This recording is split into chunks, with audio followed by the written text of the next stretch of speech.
Olá, esse é o sexto vídeo dessa série sobre a experiência de fluir. Eu vou falar hoje sobre a barreira inerte do início. A referência que fundamenta todo o conteúdo que você está assistindo dessa série inteira é a teoria do fluxo, do flow, do professor Mihaly Csikszentmihalyi. Eu sou Carlos Reis, sou seu Performance Coach. No último vídeo, o assunto foi o conceito de negentropia psíquica. Como prover a ordem à consciência, um efeito que compensa a tendência natural para a desordem que a nossa mente consciente tem. Eu falei também das características da atividade de fluxo, que representa a prática de negar essa tal entropia na nossa cabeça. Então, eu terminei dizendo que eu começaria nesse vídeo agora falando sobre como romper a barreira inerte inicial, como sair da inércia. Então, primeiramente, vamos estabelecer as expectativas. O fato é que muitas das atividades apreciáveis não são naturais. Elas demandam um esforço que inicialmente a gente fica relutante em fazer. Porém, uma vez que a interação que a tem como prática começa a prover retorno para as nossas habilidades, ela começa de forma natural a se tornar intrinsecamente recompensadora. A experiência de fluir, do fluir também é chamada de experiência autotélica. Ergue o curso da nossa vida a um nível diferente, um outro nível. Alienação dá lugar a envolvimento. A apreciação substitui o tédio. O desamparo se transforma em um sentimento de controle. E melhor, a energia psíquica trabalha para reforçar o nosso senso de ser, ao invés de estar perdida a serviço de metas externas. Nas palavras do professor Mihaly, quando uma experiência é intrinsecamente recompensadora, a vida se justifica no presente, ao invés de ser mantida refém de um ganho futuro hipotético.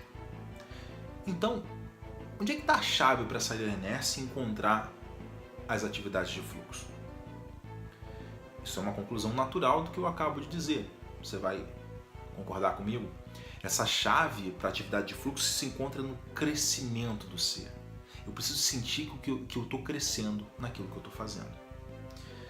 Cabe dizer algumas coisas importantes. Oportunidades para ação e prática sozinhas, elas não são bastante. A gente precisa de habilidades suficientes para poder aproveitar o que a gente está fazendo. O desconforto que a gente sente está nesse gap entre o nosso nível de habilidade atual e aquele que é o mínimo necessário para que a gente consiga curtir o fluxo. E a gente não sabe isso de antemão. Isso aí que eu estou falando que é a inércia que a gente está conversando aqui nesse vídeo. Não só isso, mas como nós precisamos saber como controlar a consciência. Uma habilidade que muitos de nós não aprenderam a cultivar. A gente vive hoje cercado por uma infinidade de aparelhos para se distrair e opções de lazer também. E a maioria das pessoas segue estando frequentemente entediada e vagamente frustrada. Além desses gadgets modernos, um obstáculo menos drástico para experimentar ainda o fluxo é a chamada autoconsciência excessiva. E olha, eu não estou usando esse termo no sentido de se estar atento no momento presente, não. Estou me referindo àquela preocupação com o que os outros pensam de si.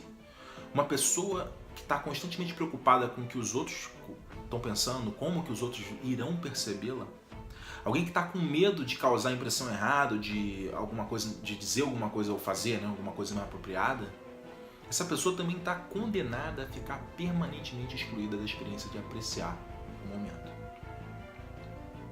Então, até aqui eu expliquei que para superar a inércia inicial é preciso praticar deliberadamente até que o nosso nível de habilidade se torne suficiente para que a atividade em questão se torne intrinsecamente recompensadora. Notou que não é o resultado, mas esse efeito? Então, isso se desdobra para as duas coisas imediatas. Primeiro é a questão de aprender a se aperfeiçoar de forma eficiente justamente com a ideia de fluir.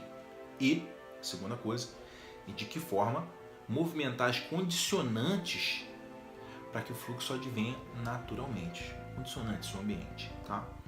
Então, vou falar primeiro sobre aprender a se aperfeiçoar de forma eficiente. Com relação ao aprendizado, então, entra aqui a questão fundamental da definição de uma meta que nós mesmos determinemos. Isso que é o importante. A gente mesmo tem que determinar essa meta. Por sinal, o termo autotélico vem de auto própria telos, finalidade. Eu tenho que definir a minha finalidade. Como eu expliquei anteriormente, para a gente ter uma experiência de fluxo em uma atividade, a gente precisa definir uma meta por nós mesmos que seja clara. E a gente precisa também definir de que forma vamos medir o progresso para que a gente possa ter o feedback o mais constante e claro o possível. A gente faz tudo isso para sentir frequentemente que a gente está crescendo. Com isso em mente, na hora de aprender uma coisa, ao contrário da forma que a maioria de nós foi acostumado na escola, curso, faculdade, a gente começa pelo problema, não pela lição. Se você for como eu, foi educado no sistema tradicional de ensino, você tinha aula para depois ter uma prova para ver se você observou ou absorveu o que foi passado na aula. Para o caso aqui, pode parecer estranho, mas você vai começar pela prova. Primeiro vem um problema, uma questão, algo a resolver. Isso faz com que você tenha um propósito para adquirir um recurso de conhecimento. Em outras palavras, quando você começa pela prova, pelo problema, você tem condições de definir uma meta autotélica. Você quer resolver o problema. Por isso você vai correr atrás de aprender o que for necessário para fazer isso. Quando o problema é simples, a medida do resultado é binária. Conseguiu? Sim ou não. Agora, quando o problema é complexo, tem várias etapas, nuances, circunstâncias. É preciso estabelecer metas de performance, que são durante o percurso, os marcos de percurso, para monitorar o progresso e a direção que a gente está indo. São os indicadores de desempenho que provêm o feedback contínuo de crescimento que a gente precisa para sentir que está curtindo o fluxo. Com relação às possibilidades, então, agora, de mexer com as condicionantes para que o fluxo advenha naturalmente, aquela segunda coisa que eu tinha dito. As condicionantes aqui, elas se tratam do ambiente social. Esse conhecimento é válido desde gestão de pessoas, com liderança e tal, até a vida em família. O exemplo que eu vou usar aqui é do contexto familiar, até, promovendo uma experiência ótima nesse ambiente. Quais são as 5 características de um ambiente ótimo desses? São 5, ó. Vamos lá. Número 1, clareza. Os adolescentes lá dentro de casa, eles sentem que sabem o que seus pais esperam deles em termos de metas, feedbacks, nas interações familiares, elas são inequívocas. Pode ser criança também, não é só adolescente. Segundo é validação, a percepção das crianças de que seus pais estão interessados no que elas estão fazendo no presente, nos seus sentimentos concretos e nas experiências. Ao invés de estar só preocupado com se eles vão entrar para uma boa faculdade ou se eles vão obter um bom emprego que pague bem. Terceiro aqui, a escolha. As crianças sentem que elas têm uma variedade de possibilidades das quais escolher, incluindo quebrar as regras paternais, desde que elas estejam preparadas para enfrentar as consequências. 4. Comprometimento. A confiança que permite a criança se sentir confortável o suficiente para baixar a guarda e se tornar inconscientemente envolvida no que quer que ela esteja interessada. E 5. Desafio. A dedicação dos pais de prover cada vez mais oportunidades complexas para a ação dos seus filhos. Essas são as 5. Observação, olha, parece lógico, entretanto, que uma criança que foi abusada ou que foi frequentemente ameaçada da retirada do amor dos pais, sabe quando o pai não gostei e vira a cara para a criança? Então. E olha, infelizmente a gente está ficando cada vez mais ciente da proporção perturbadora de crianças que são tão maltratadas na nossa cultura. Essa criança vai estar tão preocupada em evitar que o seu senso de ser desmorone que ela vai ter pouca energia de sobra para perseguir recompensas intrínsecas. Ao invés de buscar a complexidade da apreciação, uma criança maltratada ela é mais provável de crescer num adulto que fica satisfeito em obter o máximo de prazer da vida o quanto possível.